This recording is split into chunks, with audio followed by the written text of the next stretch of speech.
arrives.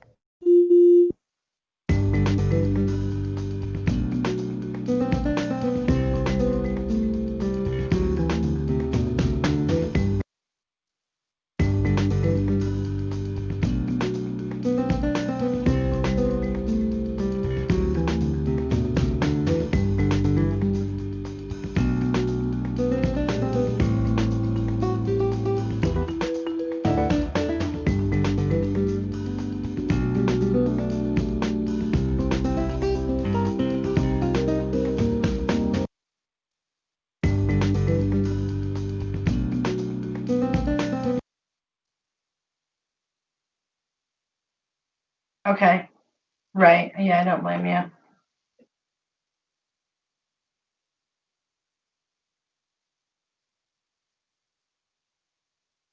Yeah, I know.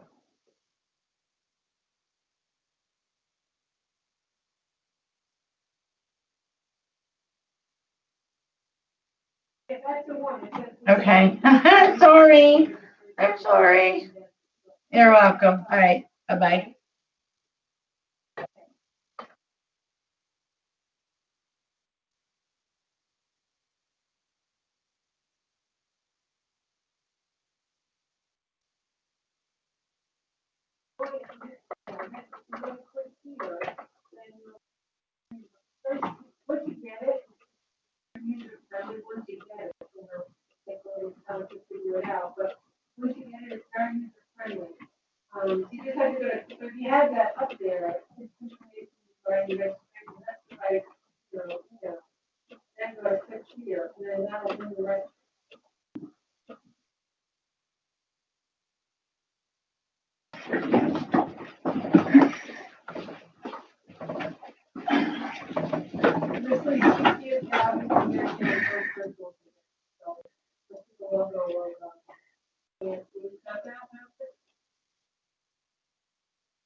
And it brings you up to a calendar, and all you have to do, like, is go to, now you're gonna go to Steve Plans, which is 11:15, so.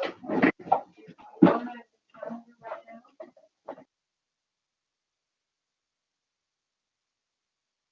Yeah, okay, so you go to Steve, you click that, it tells you a little bit about Steve, and then you can tell. No.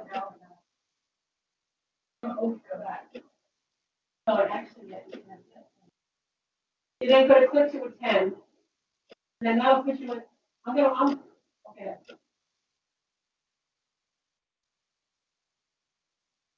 Oh, you have to have a clear access code.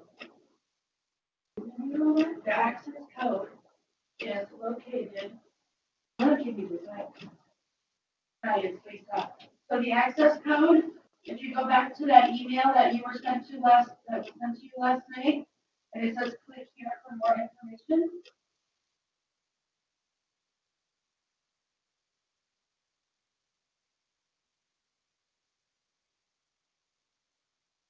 Yes, so for room 3, every presentation that's in room 3 is the same access code.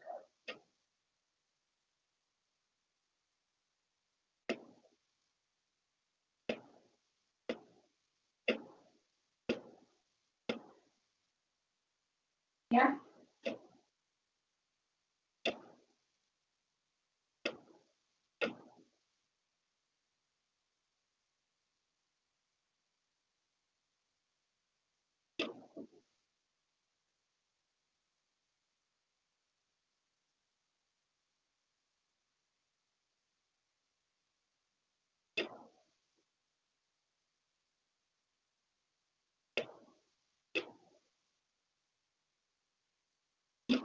Correct. Yeah, you want to do internet.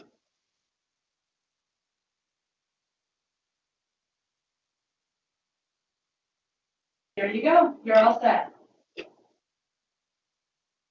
Yeah.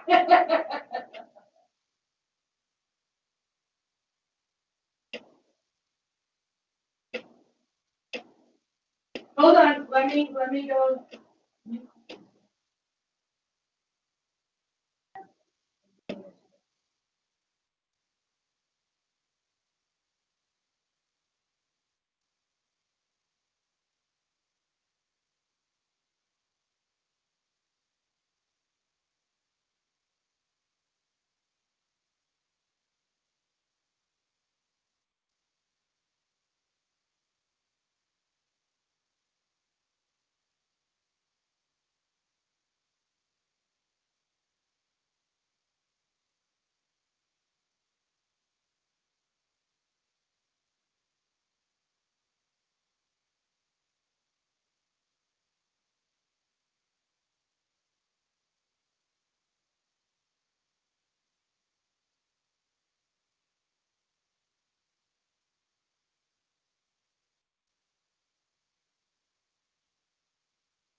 Steve, you are live.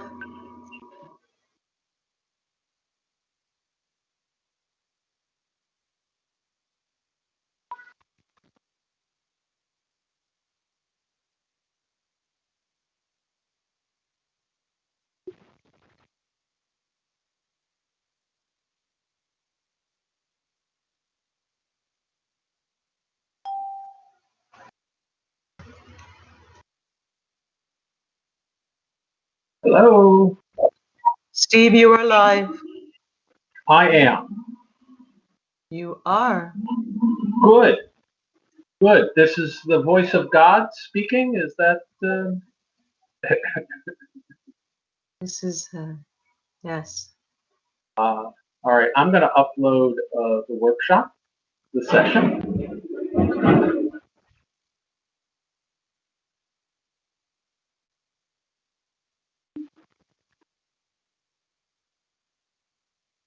Z, how are you this morning?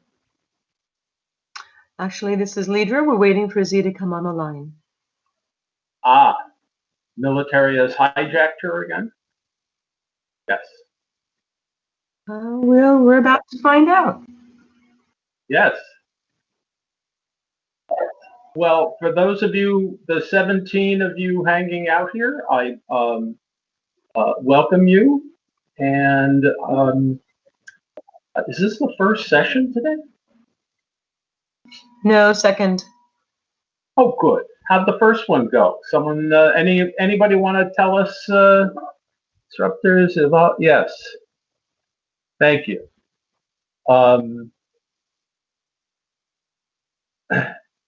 Nancy, thank you for the comment.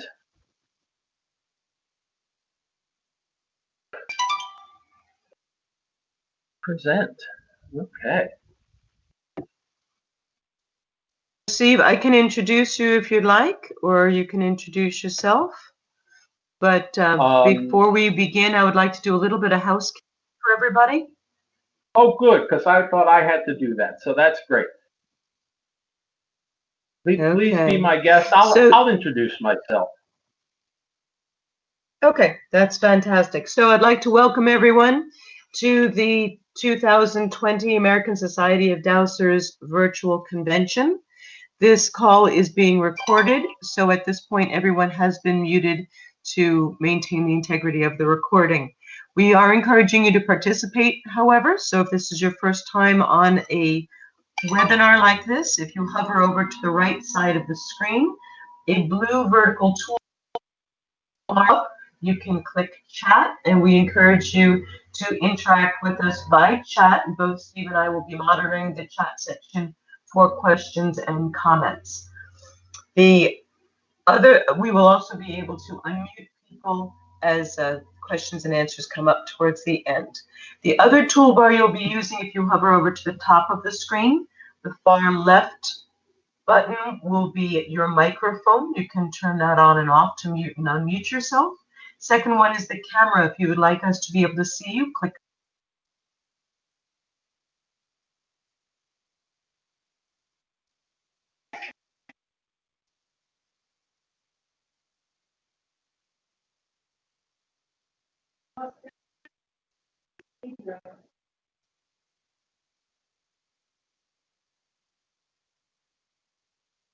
Oh, switch to me. Well, you got it. Audio is gone, at least for me.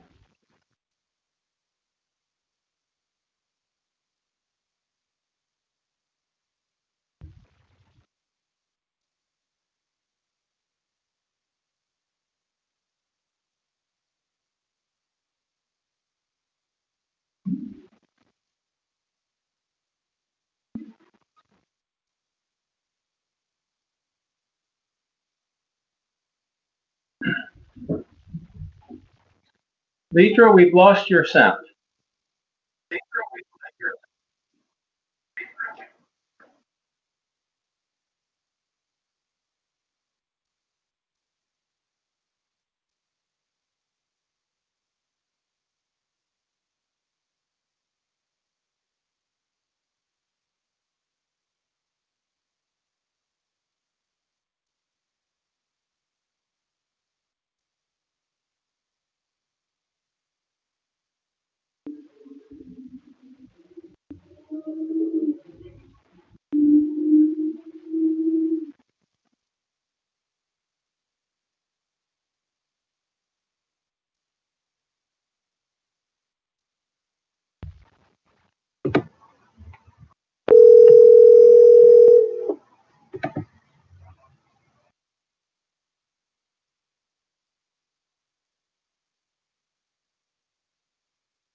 Great. So we ask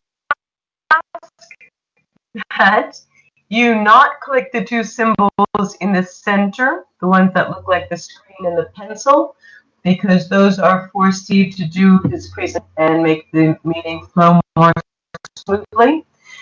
To the right of that, though, you will see a hand. The hand is to raise or lower your hand if you've got questions. You're If breaking you are up. on your phone, you can do the same thing by pressing.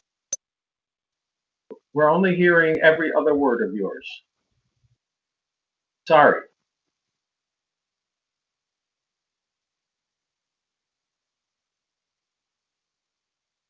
Hello? Now we can't hear Pop. Anyway, you know what? Tell you what. Can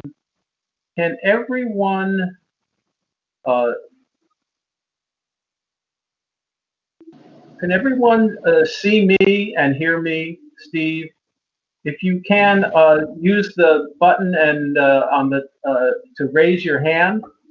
It's the on the top, on the right. It's the little hand symbol. Two hands raised. 4, 5, 4, 6, 5, 6, 5, 6. Good. All right. You can put your hands down. So apparently all of you can hear me. The second question is, do all of you see the presentation screen? It should show the ASD logo and how to Douse for customers. Please raise your hand if you see that. Great. Okay. So let's just go, folks. And thank you all for doing this, and thank you all for putting up with challenging times. I hope all of you are safely sheltered, and your families have all been well. If any of you lost a loved one, my sincere condolences. It certainly has been a challenging year, and I want to see if I can help you going forward in terms of your business model. My name is Steve Lance. I am partnered in a business called PS Insights, and I am now going to switch to screen sharing because this does not let me loading of the presentation does not let me animate. So I apologize. Don't worry. You'll get all of the content plus the leave behinds, and we will get it all fitted in time, because I am from New York and I know how to talk really, really fast. Application window, PowerPoint slide, share the slide presentation. There we go. How to Douse for customers. My name's Steve Lance. This is a business called PS Insights. My partners and I do marketing and branding interventions. We come into companies of any size. We work with companies of any size. We're not coming in anymore. Come into companies of any size, and we will refocus, rebrand, re-strategize, or remarket their business in 48 hours or less. Someone once referred to us as consultants who actually work and actually go away. I've got two hands raised. Are there questions, or you didn't click the hand again to put the hand down?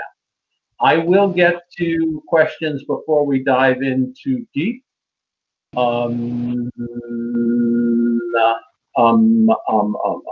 Okay. So, I don't want this. I want to be sharing my screen. I want to talk about the elephant in the room, which is the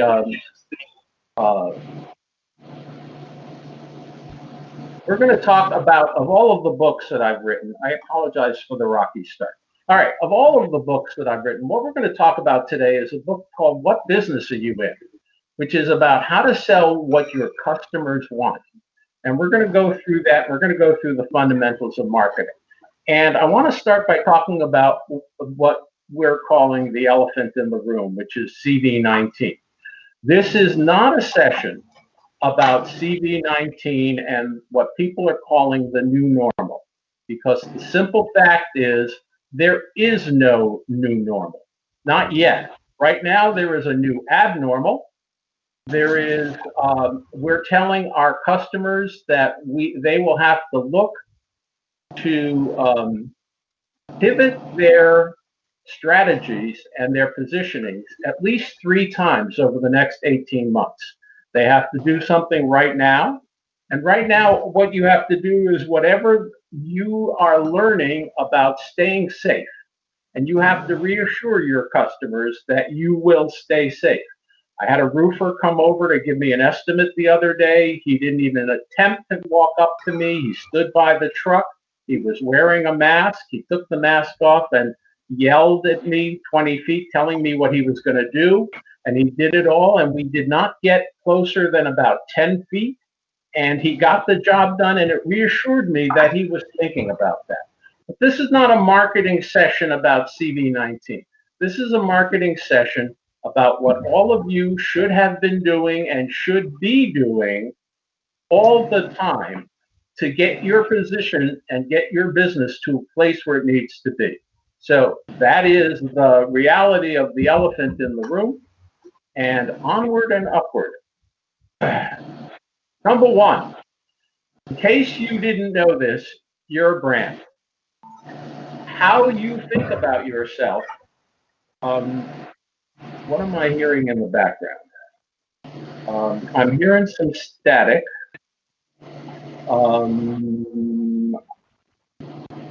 Annoying as heck. And let's see if we can identify it. Hello? I'm going to mute everyone's mic. It's done, Steve. I muted them. Excuse me? I took care of it. Good, thank you. All right. Still with the presentation? Full screen. Please carry on.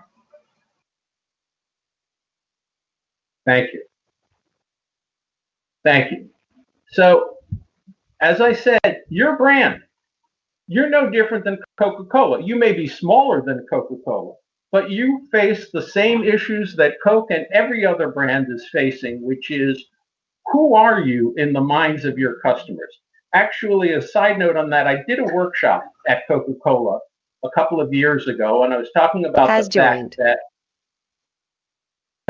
fact that they needed to be looking at their budget and how they spend the money. And I said to them, well, I gave them an answer given the situation. And then it was wonderful. The CMO, the Chief Marketing Officer of Coca-Cola, came to me at the break and said to me, yeah, there's never enough money to do it all. And all I could do was laugh. I mean, this is a person with a $2.3 billion marketing budget complaining about not having the money to do the kind of marketing they want to do. So you're no different than them. I mean, you may have $2.30 instead of $2.3 billion, but they face the same problems and you face the same problems of every brand. You need to be looking at that and looking at what business are you in.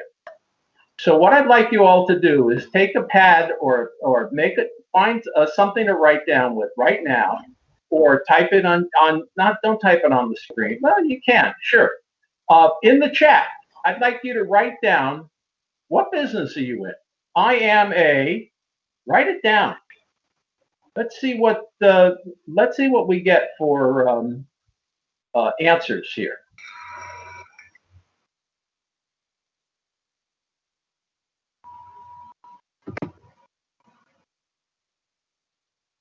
So open your chat and start. Life coach. Interesting. Spiritual teacher, writer. Okay. A retired biologist, like to make a movie. Yes. Fabulous. Anybody else want to take a shot at writing down what business?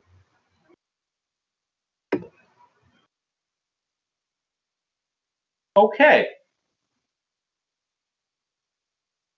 So if you thought, well, I'm a dowser, If you wrote, I'm a Dowser, and then something after that, the answer is nope. If you wrote, I help people, like you wrote, somebody wrote spiritual teacher, writer, energy healer, life couch, nice. It's not good enough. I find water. Why? I locate lost whatever, including lost souls. Uh-uh. I answer questions. So what? I solve mysteries. Please. See, the problem with all those answers is they start with yourself.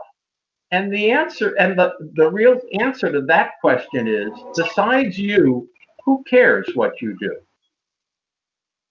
So it's not about what you do, it is about what your clients and customers need from you. And that's how you need to reorient your marketing, your thinking, your branding, your elevator speech. Can I get another muted line again? Z, no, thank you. What do you Besides need? you, yeah, every person that you have on, that is on this call with us right now, is a competitor.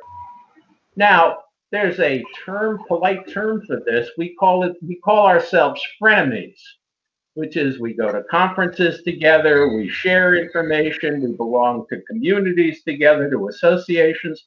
But the simple fact is that every person on this call, especially these days when people are meeting virtually and remotely with their children, never mind business associates. When people are meeting remotely, the idea of somebody being in the same physical location is unnecessary and is becoming more and more irrelevant. So you need to understand and figure out what distinguishes you from every other person who could do what you do. And that's what we're going to concentrate on. And that's the idea of what business are you in. Now, I'll give you some examples. Once upon a time, there was an online bookseller called Amazon.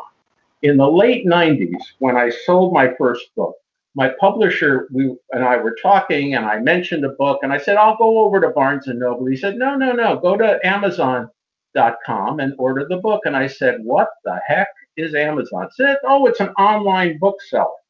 You see, Jeff Bezos went in looking for the low-hanging fruit. He went in to start a business in which he was going to offer the lowest prices, but he didn't start with everything. He picked the one thing that he thought he could do competitively and make a profit at and start to build his business model. And none of us, other than Jeff Bezos and probably his inner team, saw the arrow that went from A to Z in his logo, which today kind of matches the smile on the guy's face. I mean, whether you like it or not, he has made a success of what he does. And he's done it he started on one simple object, but he always knew in the back of his mind where he was going. Now, what business is Starbucks in?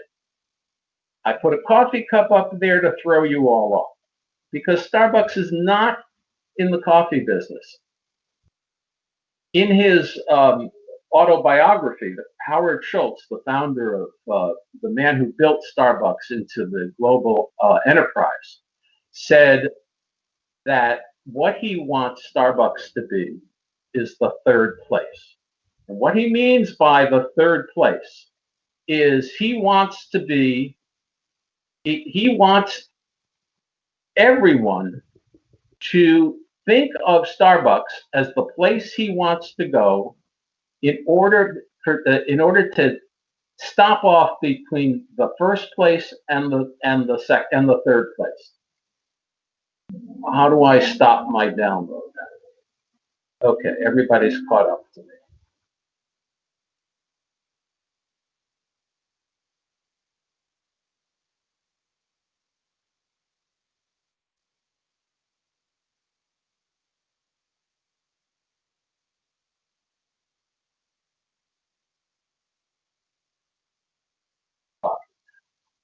On On the way home from work, you stop at Starbucks, get something to go. During the day, you want to take a break. Actually, if you understand that, the first thing you understand is all of the things in a Starbucks store that have nothing to do with coffee, like the conference tables and the free Wi-Fi and the lounge chairs. You know, I've been traveling around the country over the years, and I've been to Dunkin' Donuts in many, many, many locations, and I have yet to see a chair in a Dunkin' Donuts, or now it's Dunkin'. Dunkin' is about get your coffee, get your donut, get the heck out of our store. But that's not what Starbucks is all about. And when you understand that, then you understand things like all the food that they offer and the gifts that they offer. And I sat in a Starbucks once from open to close. I did that for all of you. So no need to thank me. It's okay. And it changes every 2.5 hours or so. From opening at 6 a.m. till about 8:30, it's people on their way into work. Want to get my coffee, want to get my breakfast to go, then I'm out of here. At 8:30, from 8:30 to 10, it changes to young moms. They've dropped the kids off at preschool or at school, at elementary school, and they've stopped off to visit their friends and have a quick chat and a cup of coffee before they go off to their exercise class or their yoga class.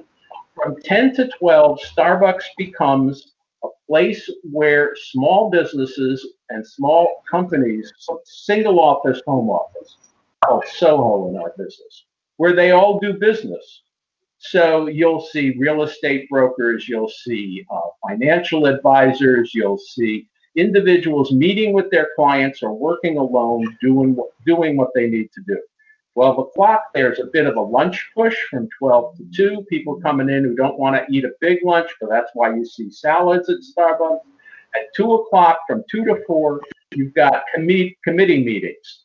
Starbucks in many towns is the new town hall. So groups and associations, nonprofits, PTAs, groups that have committees that have to meet, they all gather. At 3 o'clock or around 4 o'clock, you get after college, after school. At 6 o'clock at night, business at Starbucks falls off a cliff because he has not yet solved why somebody wants the third place in the evening. But he's working on it. Don't think for a minute. That's why they tried beer and wine in about 100 locations. Didn't work for them. But he'll keep figuring it out. He'll keep working on it. So right now, you're a little annoyed because you're saying to yourself, well, those are all big companies. I'm not a big company. What about me? Well, I'm going to put this challenge out to you. Yeah, those are multi-billion-dollar things. I'm not one of those. I want you to think about 5 networks: HGTV, Food Network, DIY, Discovery Science, Motor Trend. And I put up the pictures of just a few of the hosts of all of those networks. Every single host of every single program on every single one of those networks was a small business owner like you. And so the question becomes, what did they do or how did they manage their business so that they have a national or international following? All right. So let's start with this guy. His name is Mike Holmes. Now, there are 413,000 general contractors in the United States and Canada. And the question becomes, why Mike? Why Mike Holmes? Why does he have 3 programs? Now he's got his children's programs, and they've got the spin-offs, plus a national monthly magazine, over 2 million followers on Twitter. What does Mike Holmes have that other contractors don't know? I mean, he's cute in a beefy Canadian sort of way, but with all due respect, it's not, let's not go there, Steve. The interesting thing for me is I was watching a program one time, and he turned to the client, and he looked at her and he said, my job is to make your dreams come true. Wow, what a promise. If somebody came up to me and said, my job is to make your dreams come true, I would say to him, great, Please come home with me. You're a keeper. I mean, hello, sports fans. He didn't say my job's to repair your roof, my job's to fix your toilet. He understands that a person's home is their lifelong dream. It's the home ownership that they want it to be perfect. They want it to be everything that they could have it be. And that's why a guy like Mike Holmes, and he got spotted at a national convention, and he gets spotted at national conventions because of his approach to business, because he understands what it is that he really does for a living. Then we could take these guys. This is a show on TLC, which is called American Pickers. And these two guys drive around the country in a big van, and what they do is they're junkmen. They're the same thing my great grandfather was in Russia. He went around with a horse and a cart picking up stuff that got left on the street.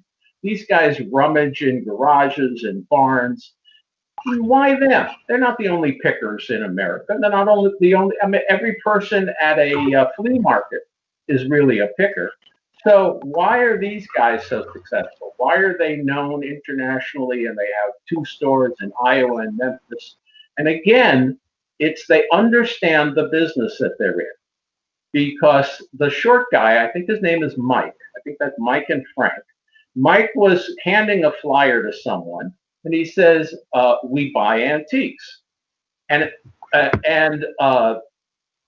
immediately Frank corrected him and said, "No, no, no. We buy junk. We sell antiques." He understands what business they're in. He's in the business of transforming things from ordinary to extraordinary. And it's in the presentation, and it's in the way that they choose the things that they're going to buy. I mean, you look at his show, you watch the show, they walk into the junkyard. They don't just buy everything. They're very selective about what they choose. I love this one. This is a Dunkin' Donuts. This one has tables and chairs. One of the few in the country that does. This is a Dunkin' Donuts, and in their window, they have a big neon sign that says, "We are kosher." They have a picture of a dark roast. They have a picture of a latte, and they have a sign that says free Wi-Fi.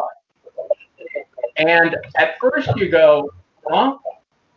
And then I looked around and I burst out laughing because they were directly across the street from the Shiva University dormitory in New York City.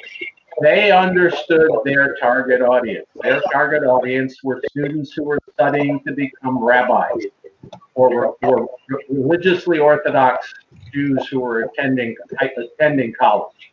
So they understood what business he was in. And to their credit, need a mic muted. See, you mute your, oh, you are muted. Oh, who's unmuted? Again, sorry.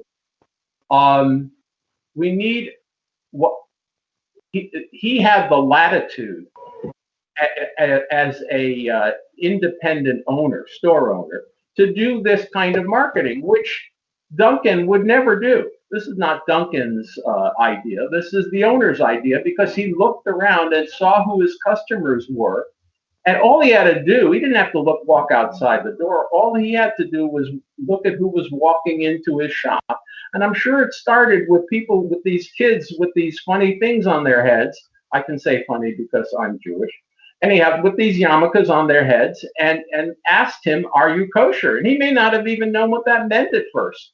But he was smart enough as a business person to figure it out and jump on it. So I've given you examples of, I gave you a couple of examples of companies that are already individuals who've already got their national television show, and one guy who's working locally. And I want to talk about another business that's right in between. This is a store called Mitchell's of Westport. This is in Westport, Connecticut. Some of you may know about Mitchell's.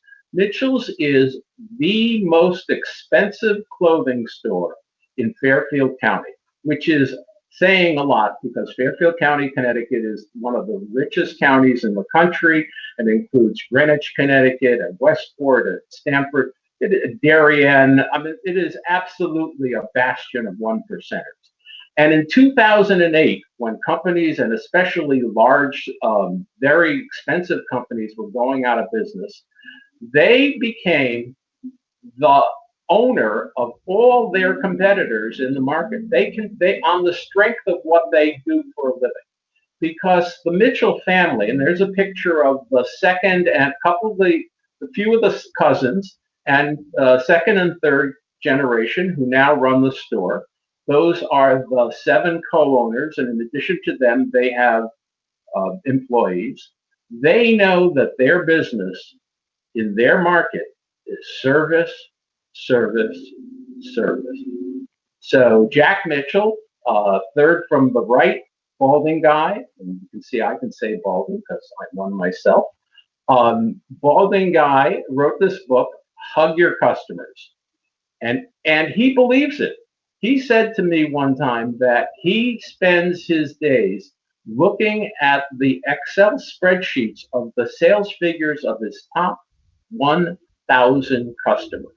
I mean, I suspect many of you could not tell me the dollar figures of your top 10 customers, never mind having 1,000 that he studies. And he uses it to understand trends, to understand style trends. Is something changing? Are people buying more shoes? He's looking at what it is his customers want. And the other thing Mitchell's does is there isn't an event or a charity or something going on in their communities. In Westport, now they're in Greenwich, now they're in Fairfield and Darien. They own their equivalent stores in those other 3 markets. There isn't an event that doesn't go by where Mitchell's doesn't contribute in some way. So when the cheerleaders need a fundraiser, a car wash fundraiser, they can count on Mitchell's parking lot. When there is a benefit, Mitchell's will be there in the silent auction. When during Christmas and Easter and Passover, when the local churches and synagogues are filled to capacity, they offer their parking lot as an overflow lot to get people to the events. They are completely committed to service, service, service. Now, I first moved up there to raise my kids, and I drove past that store, and I was in my 40s, and I said, never. That's not who I am. I would never go in there. And I saw a sign that said sale, and I went in one day, and a salesperson came up, and he introduced himself, and he asked me my name, and I reluctantly said Steve. And he said, Steve, let me show you around. And I said, no, I'm just looking. He said, fine, looking is great. Let me help you. Let me just point some things out if you'd like. And I reluctantly let him go around with me. 2 months later, I went back into the store to look for a specific item. That salesperson came up to me and said, hi, Steve.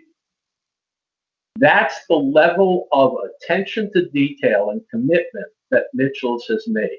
And that has made them successful at surviving everything from the banking collapse, from the real estate collapse of 2008 to CV19. They are always finding ways to serve their community. You could do the unexpected. This young lady is a pet psychic. She talks to and she hears animals talk. Any of you who are rolling your eyes, I am not going to make an editorial comment at this point. I will say, however, this is my sister-in-law, and this is what she does. And she got interviewed on Reddit and went away on a vacation. And she came back from the vacation. She went, oh my God, Paul, that's my brother. Paul, we've been hacked. And he said, what do you mean? She said, I have 180 inbound emails that I don't understand. And he looked, he said, no, we haven't been hacked. Those are messages that were forwarded to you from Reddit. And this was 4 years ago. And as of this moment, she is, as of March, it went up on March 1st, 2016. This video of Ellen Lance went up on YouTube.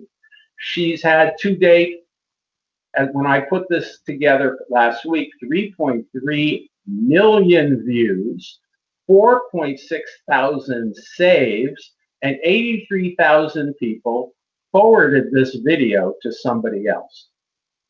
Now, she called me the first Friday that the video had started to go viral. And she said to me, Steve, people are saying terrible things about me. Absolutely terrible things. I said, Ellen, what's your calendar look like? She said, my calendar is booked up through the end of the year. I said, Ellen, what do you care what people are saying? Why are you reading that garbage? You know, you're not. Has joined. You just need to move on. And she stopped reading them, and she's been doing what she does for a living, continues to do it. She's in Los Angeles. Any of you who are thinking to yourself, ooh, I'd like to maybe reach out to her. She will work with video, and she will work with photographs of your pet as well. So that's my commercial for Ellen. So now my question to you is, do you want to change the answer you gave to me? And I think some of you are probably thinking to yourself, just give me a wave of your hand if you're planning sometime in the next whatever to rethink the answer to the question of what business are you in. Give me a wave so I know that I haven't lost every person in the room. Okay, 2 people, 3 people, 4. Great, 4 people get it. All right, you can put them down, hands down. I'm going to give you the tools that you need to start to get to this place, the place that Mike Holmes, the place that American Pickers, the place that Ellen, where all of these people are. I'm going to give you the tools that you need to get there. So there are 10 questions that everyone in marketing asks themselves as this is from the CMO of Coca-Cola to Procter and Gamble. So these are the questions that you need to be asking and answering for yourself. And this is in a leave behind that I don't know if you've been handed already, but you'll be getting this as a PDF of the content of this workshop and a little checklist for yourself. So if you want to advance the other slide, let me just click over here. I am now here. And questions, and the next page, this is going to come up one at a time. I don't want to overwhelm you all at once. And those questions are, number 1, who are my customers? You know, and if your answer is everyone, there's an old saying in our business, if you try to be everything to everyone, you'll be nothing to no one. You need to clearly identify who your customers are. Age, demographics, homeowner status, marital status, whatever you need. Look for the commonalities. You can do as much research in your field and in your universe as Procter and Gamble and Colgate-Palmolive and all the top marketers do. Look at your existing customer database. Figure out who your customers are and write it down. Number 2, what do you do best? Not what do you want to do, what is it that you do best? And again, let your customers tell you. What is it that they're coming for? Now, if they're coming for something different than what you think is the best thing you have to offer, you have a tough decision to make. You want to keep working with people who are coming to you for the thing they want? Or do you want to keep banging your head against the wall and try to get them to come for the thing that you think you want to do or the thing that you can do best? Number 3, which is a corollary of that, what do they want from me? It's another way to get at the second question. What is it that I have to offer that these people, those customers want? How do I say that? How do I tell them that? And one of the things that I say to people is, I say, what do you do? You know, I keep pushing them. I say, what do you do for a living? And they say, I said, no, don't start with I. What is it that you offer of it? And I keep pushing them, and finally they'll say something absolutely insightful and brilliant about what they do. because nobody knows their business better than they do. This is why my partners and I can do these interventions in 2 days, because we don't tell our clients what they should be doing. We make our clients tell us what they haven't been telling themselves. And what they'll say it, yes? You have about 10 minutes. Yes, I'm good. Okay. Thank you. Appreciate the heads up. What's my one key message? One, the most dangerous thing you can say to somebody is, in an elevator pitch or anything else, is the word and. As in, I blah, blah, blah, and. People will remember the first half of that or the second half, but not both. Then you got to ask yourself, where will I find these people? Virtually, digitally, socially, in person, at conferences? Where are my customers hanging out? How much am I willing to spend? You know, I'm sorry, I hate to break the news to you. Marketing was not invented by marketers. In fact, and the small business, this SBA recommends, and I know you're all going to go into sticker shock, that small businesses, single office, home office, spend 8% of their gross revenue on marketing and branding. So if you're making $50,000 a year, you should be spending $4,000 a year, 8 times, but yeah, $4,000 a year on marketing and branding. The first 2 years, you'll hate it and you'll hate me. And then when the cash starts coming in, and instead of making 30, you're making 50, and then you're making 60, you'll thank me. How do I activate my plan? Time is money. And if you can't spend money, you're going to have to put in the time. And if you're not willing to put in the time, then you're not going to get where you need to go. Then you're going to have to hire someone. So you have to think through. It's not enough to say, all right, I'm going to spend $2,000 on social media. Who's going to write it for you? Are you going to write your social media? Is it a job you love? Is it a job you hate? There are ways to get it under control, but you have to ask yourself, how much are you willing to spend? How does it get activated? How do I measure the results? What is it that's going to tell me whether what I'm doing is working? I mean, number one is, are there sales coming in, new business coming in? There are other ways. How many people are clicking through from your social media or your Twitter feed or your blog to your web page? And finally, ask yourself as you're going along, what's going to happen? How will I know if this works? Or what am I going to do if it doesn't work? This is not a one-time set it and forget it. This is a living plan that you have to work on, and you have to answer these 10 questions every 3 months. You've got to do it. You got to get to the heart of the matter. There's 3 things to talk about: features, advantages, and benefits. And what we all do is we start with the features. We say, I'm a great dowser. I do this. I come in with, I have crystals, da, da, da, da, da. Then perhaps you talk about your advantages. You say, the advantage over all of my competitors is blah, blah, blah, blah, blah. And we leave it to our customers to figure out what the hell the benefits are. But the sale is always made the other way. If you say to a client, I'm going to find water on your desert property in 1 hour, you've got their attention. I know that. I'm making that up, okay? But the sale is always made from the point of view of the customer. So what you're going to do at some point after this conference, you're going to take a legal pad, although I've put it in the PDF that just got downloaded to you. You're going to draw 3 columns. The first column is features. The second column is advantages, which is what have you got over the competition. And the third thing is what's the benefit to the customer.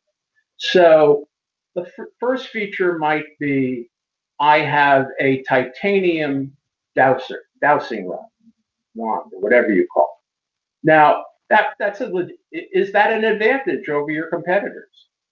And maybe it isn't. Maybe they have it also. Maybe you have to write down same as competition.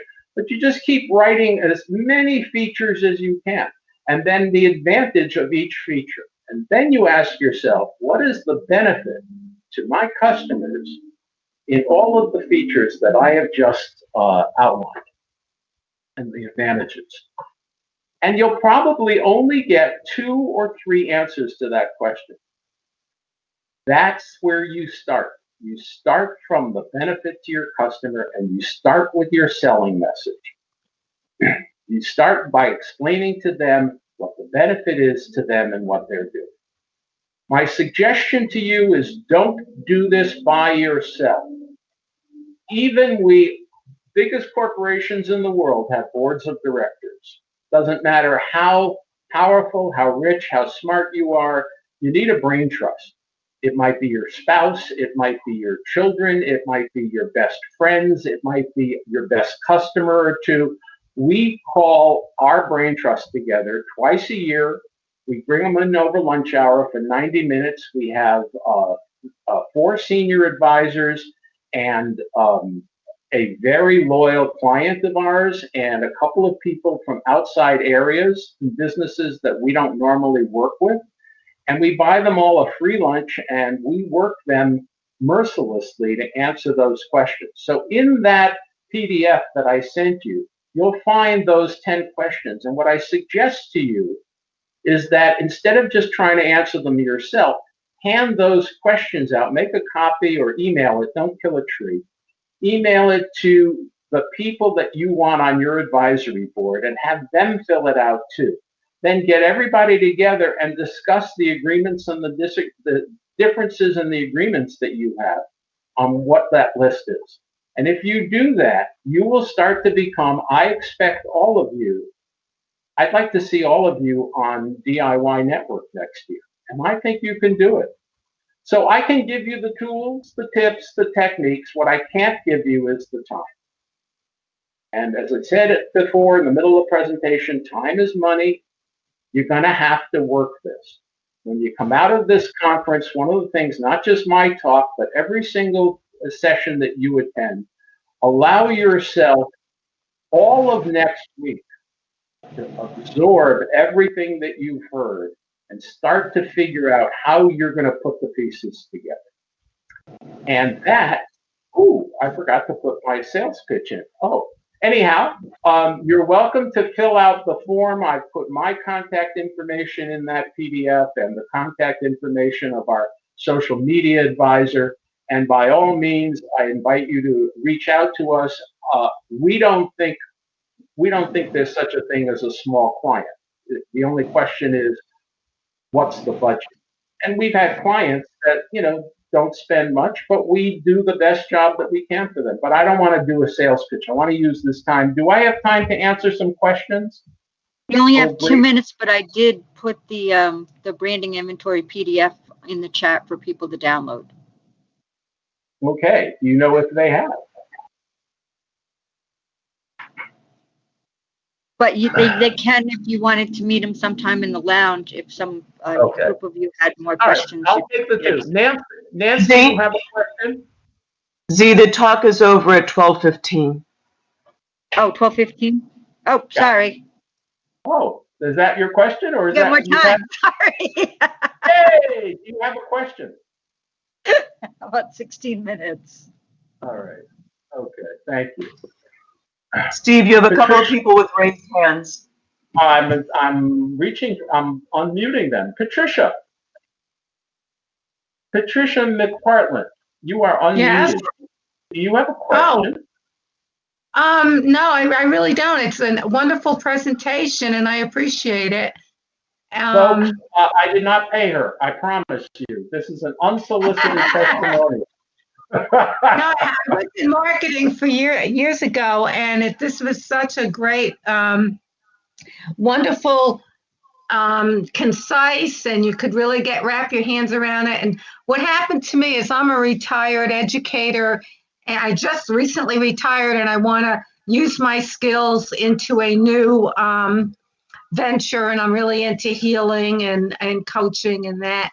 And I'm just kind of exploring how can I pull it together, being an health educator, interested in coaching. Great, and, thank you. Yeah, you're welcome. Thank you. Nancy, did you have a question? Am I open? I just You love are on everything. you are live, yes.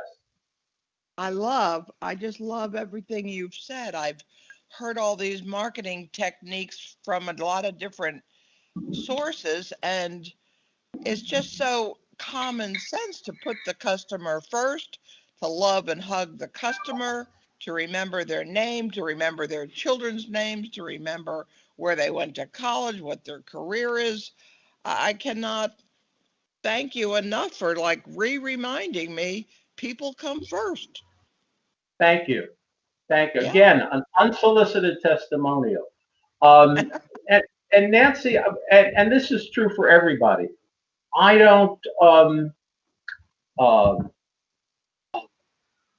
I don't think there's any great mystery to marketing and messaging. And one of the things that we believe in is simplify, simplify, simplify, simplify.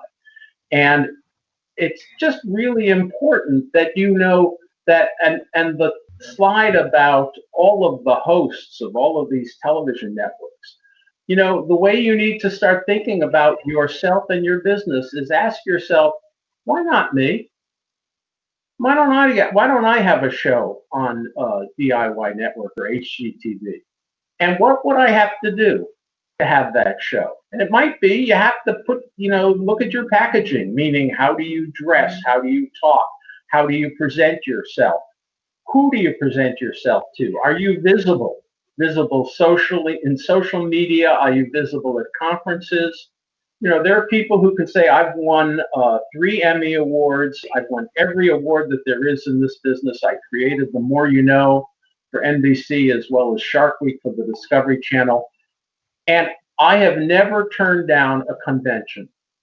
There is no way to know who is going to be sitting in the room listening to you saying, wow, these people have to come and work with us. So you just have to make yourself visible in every area. Any more questions, since I now have 10 more found minutes? Ooh. There's a question in the chat section, Steve. Can you give an example of a client who's into dowsing healing and how that client can benefit from working with you? Keep it simple, sweetheart. You got it. Absolutely. KISS, that is one of the acronyms. Where is the question? Can you give an example of a client who is into dowsing and how client benefits from working with you?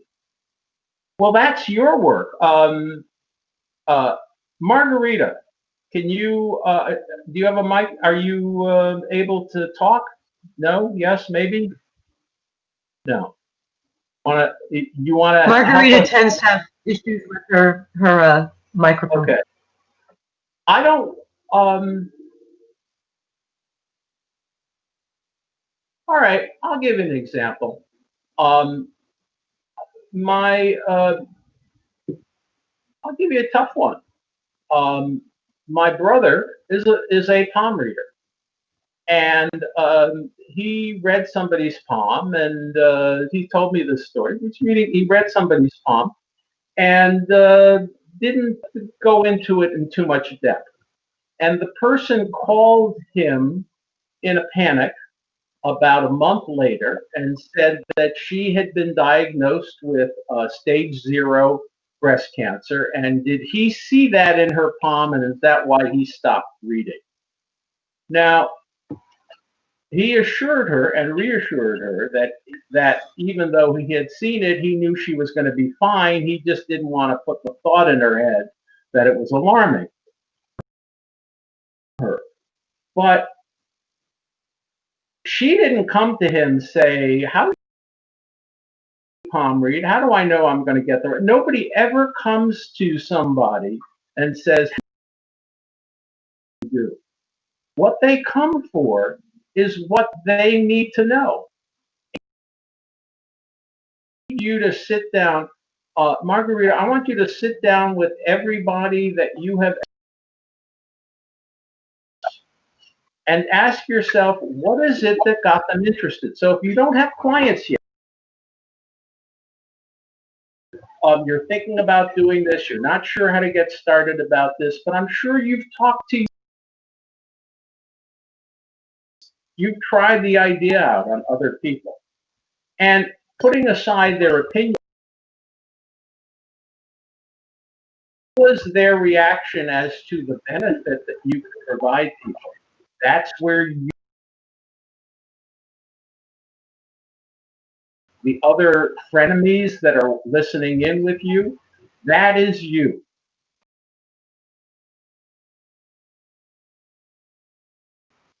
A time frame. Well, creating your vision of success at the same time. Creating your vision of success is about you've got to be realistic. And I don't know what realistic will be for you because I don't know is that you believe you have for time and money. And I'm not hedging, be a little clearer about it.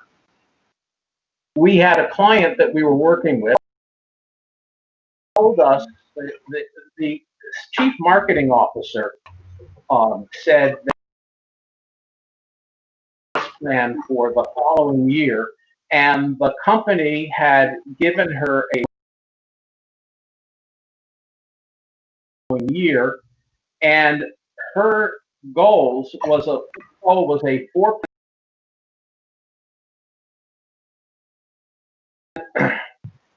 I brought everybody together, not just her, but we had and this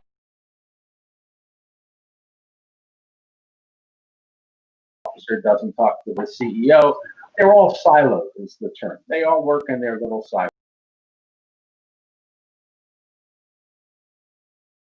Explain to me the math of reducing your marketing budget by 10%.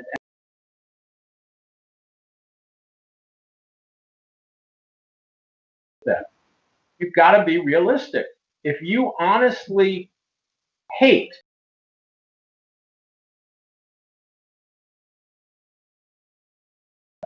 then it's going to take you longer. If you're uncomfortable being out there,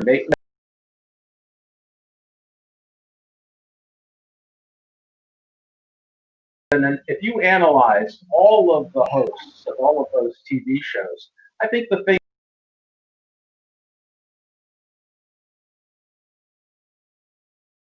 DIY and HGTV, these are people who are planning to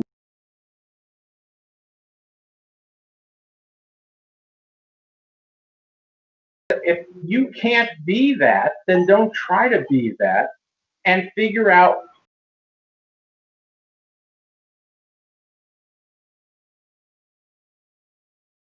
and of course now the global outreach of this what's it called, wide world inter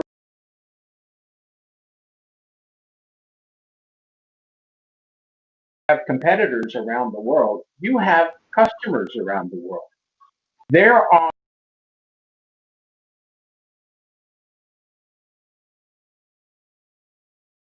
whatever it is that you are selling, there are enough people out there who want it in the way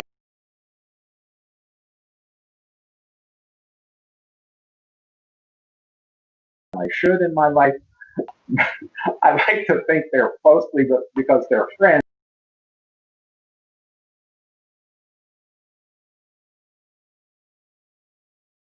A throat and shake your brains. They're the ones who listen quietly and all.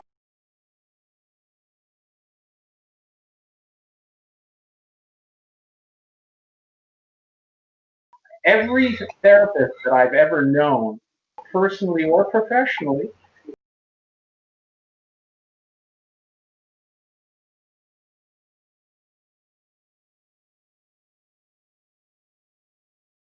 I believe that the same is true for you too. That's why I gave each of you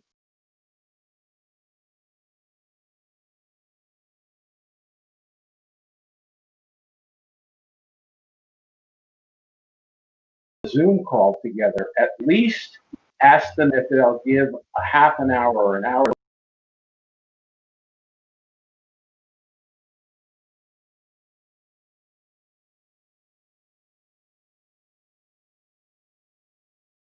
In that leave behind.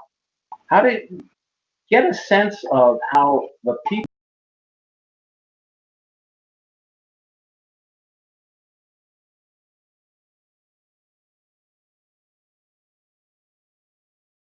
I guess I'm going to mosey over to the chat room. No, Yeah, I'll go over to the chat room.